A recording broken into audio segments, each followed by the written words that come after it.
Բարի օր ձեզ, ես Նունեն եմ։ Ես Աննան եմ։ Մենք այսօր ձեզ կպատմենք մեր կոթի գյուղի մասին։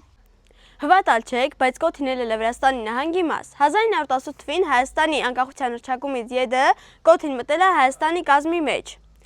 Ներկայիս պահին էլ կոթին ամենամեծ սահմանն ունի 38 կիլոմետր։ Այն սարից են կողմ մեր սահմանն է։ Սահմանապահ գյուղ ենք էլի։ Այս էլ մեր գյուղի առաջին եկեղեցին է, հիմնադրվել է 1900 թվին ժողովրդի ջանքերով, չիմովի էլի։ Իսկ գիտես խա մեր գյուղը անվանվել կոթի։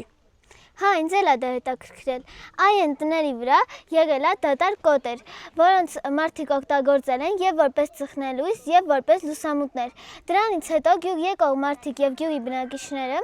գյուղը անվանել են Կոթերի գյուղ, որից հետո առաջացել է կոթի անվանումը։ Չնայած որ Հայաստանի ամենավերջի գեղեցիկ ենք, բայց մեր գեղը զարգացած է։ Այս էլ մեր գեղի սրճարանն է։ Մտիկ արեք, այս էլ մեր գեղի պուրակն է, երեխեք ստի խաղ են անում։